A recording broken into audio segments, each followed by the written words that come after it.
Spoilers are here early, and we have the reveal of the second One For All users quirk, all in this chapter of My Hero Academia, so sit tight right there. But quickly, I just want to say that if you're just returning to this channel after a break, because I took a break definitely myself and I understand, or if you're a new viewer, please hit that subscribe button because we're going to be having a lot of brand new content as the season comes out in a couple days, and we're going to continue the daily upload streak all the way to the end of the year if possible, maybe with a couple little 1 or 2 day breaks here or there, but I'd really appreciate if you guys subscribe just so you can stay tuned for all the amazing content that's coming. That's all though, let's get straight into the chapter, and thank you to Justice, Rukasu, and Dabi's pole dance for all the information on the leaks, and let's get straight into it. So, chapter 368 is titled Roaring One For All. So according to Rukasu, the chapter begins with All For One saying that Shigaraki is no more because they've fused, and somehow, probably because he's lived for a longer time, All For One's original personality remains stronger. And on the first page, we do see Deku standing there, right? Like at the end of last chapter when he was wrapped in Black Whip and ready to go with eyes full of fury. And Mirio kind of looks on confused at what's going on with Deku and all these different quirks, because I don't think Mirio really has a lowdown on everything that's going on with Deku and all those different quirks. So to him, this is kind of like, what's going on here? You really are the chosen one, like, okay. And this is when we see within the All For One vestige inside of the Vestige Brawl on the second page, we can see that Tenko's head is actually starting to come out of All For One's chest. Now, in the Vestige world before, we saw that it looked like All For One was pretty much taking over Tomora's body, or more or less growing out of Tomora's body. Now we can more or less see that in the All For One Vestige world, or in the Tomura Shigaraki Vestige world, it's pretty much just All For One there, right? But now instead of him growing out of Shigaraki, we see Tenko with white hair, a little young Tenko with rage in his face, growing out of All For One. And this is when Mirio intervenes, saying that Tomura All For One reacted very strangely to something that he said earlier, as if he'd been possessed by an angry child. This is why he thinks that there's not a perfect fusion actually going on, and that actually Shigaraki and All For One are unstable. And though Deku did look a little shaken at first when All For One was like, yeah, no, he's completely gone, Deku does look like surprised or like renewed when he does hear from Mirio that did happen earlier, right? With the inner Tenko kind of screaming out of All For One's body, or I guess Shigaraki's body. So it's at this point in the chapter where Nana looks at Kotoro, which is Tenko's dad, of course, on Tomura's arm, and they lock eyes. And here is the thing now, because in my last video, I questioned whether or not All For One can see the different vestiges behind Deku. And here we at least get confirmation that the versions of his family that are growing from his hands, they at the very least can seemingly see Nana and the other vestiges. Well, really, if you want to take it as like direct as possible from the page, they can at least see Nana, or Kotoro can at least see Nana. It's the only head that looked up, but that tells us that these heads have like a will of their own, which adds a whole other level of horror to this, right? Because how did Shigaraki do that? They're not just like fingers and meat puppets that look like his parents. His dad's meat puppet on his finger looked up at Nana, right? At her vestige, all on its own. That's not something that Shigaraki did. So what does that imply about like that meat puppet? Is it actually Kotoro's soul in there somehow? Like what is going on there? That is one of the weirder parts of the chapter for me.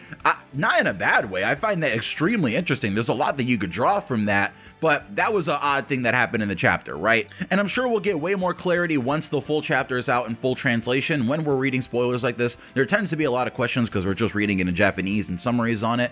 But that was a really, really interesting part of the chapter that I just wanted to highlight real quick, because of that, Nana confirms that Shigaraki is still alive, right? And after that, Tomura All For One jumps, and this simple movement makes the entire flying UA base quake.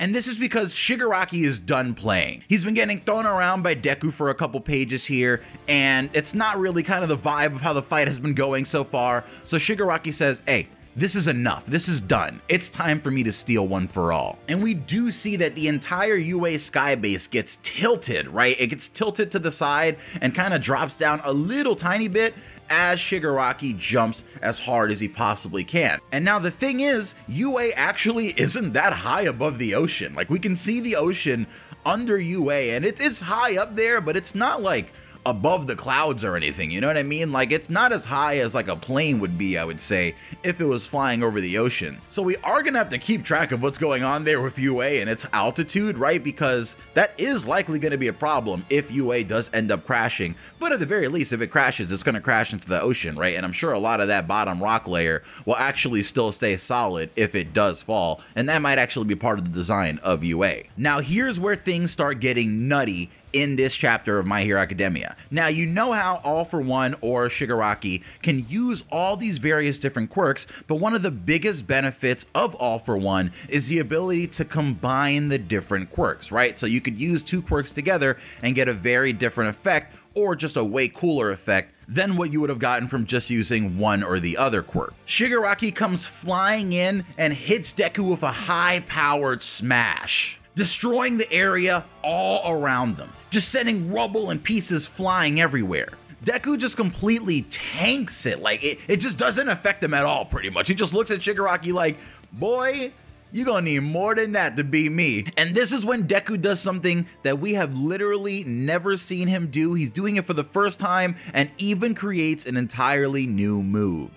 Deku yells and says that he won't let everything go the way All For One wants, and ties up one of Shigaraki's arms, not with Black Whip, but with a new combination that he calls Black Chain, and that's a combination between Fajin and Black Whip. And this is where the true benefit of Deku getting all these different quirks is really going to come into play, because a lot of people will tell you these quirks are bad and these quirks, you know, the quirks suck, but once they're able to be used together, right, it's gonna really shine, I think. And the first example of this is this Black Chain quirk. It looks like a literal black energy chain surrounded in Fajin energy wraps around Shigaraki's arm, and it is just locked on. Deku then uses the chain to throw Tamura All For One, but he quickly breaks free, saying that even if it's a stronger version, he won't fall for the same trick twice. And this is when the second user appears behind Deku, saying that if he's gonna use his quirk, he needs to end this quickly. And that's right, folks,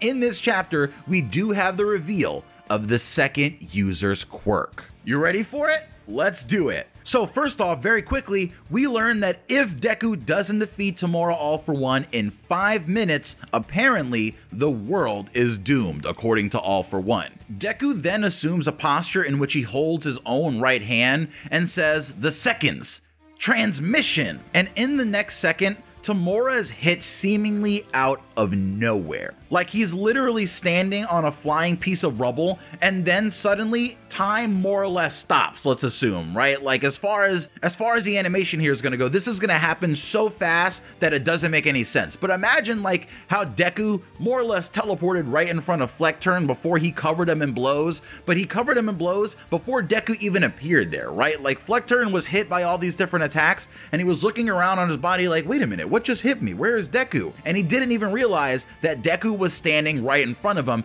getting ready to hit him with another punch, because that's how fast Deku was moving. Deku uses the second user's quirk, and something here happens so fast that Shigaraki is thrown upwards faster than the sound of the impact, as noticed by Mirio. So Shigaraki's very confused and doesn't understand where the attack that just kind of hit him upwards came from, and he realizes that it was much stronger than the energy that covered his body before, which was Black Whip or the Fajin energy, whichever you want to infer for that to be. But that's when All For One thinks, no, it can't be. No. No.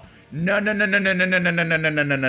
then Deku just appears, right? With unseen speed ever before by Deku. He just appears in front of Shigaraki with a punch already in his stomach, getting ready to launch him, right? But as he's doing this, he's activating the second user's quirk. And as his punch is following through, he's going through different gears. And when I say gears, the way that transmission works, more or less, is that there are different gears that the quirk can make a person go through when they're engaging in movement, right? So if Deku punches somebody, if he doesn't use the quirk on them, they're considered to be in first gear, right? But if he punches someone and wants them to move faster after he punches them, he could put them into second gear. And yeah, that's kind of like it sounds from One Piece, right? Where Luffy goes second gear and he moves faster. But when Deku hits someone, it's kind of the opposite here, right? Because Deku is punching the person, putting them in second gear, and because they're in second gear, they're going flying way faster than they would from a normal Deku punch. So as far as we've seen in the chapter, there are up to 5 different gears or 5 different speeds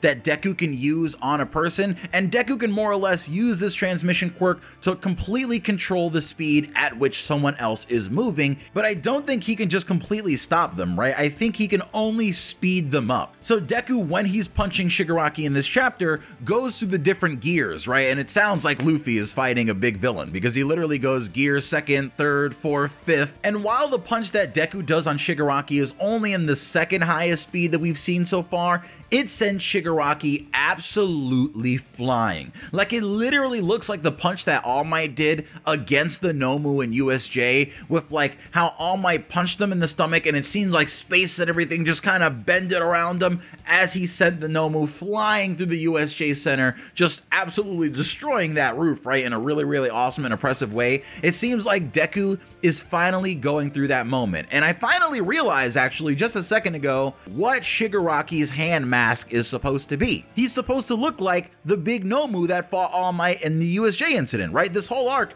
they're redoing the USJ incident by going to the various different areas. Shigaraki is kind of the big anti-Deku, right, that they created specifically to counter Deku, and now he has that kind of weird finger beak on his face, right? And now Deku has kind of launched him in the air, just like All Might launched the USJ Nomu. And as Shigaraki gets launched in the air so fast that he doesn't know what direction he's going, pretty much it looks like, and gets spun around, Deku moves at a ridiculous speed again, getting behind Shigaraki in the air, right? Like going to the destination that Shigaraki was flying towards before he even gets there himself, and prepares a Detroit Smash at Overdrive speed, which is the highest speed that the second user's quirk can go. And during this, the second user of One For All says that the current Izuku Midoriya is able to use 120% of One For All. Meaning, because of all the different boosts and add-ons that he has, like Fajin or the second user's quirk, he's effectively able to get an extra 20% worth of power out of One For All that he wouldn't have had before. And brother, let me tell you, that 20% probably makes a very, very, very big difference here, because it's absolutely wiping the floor with Shigaraki right now.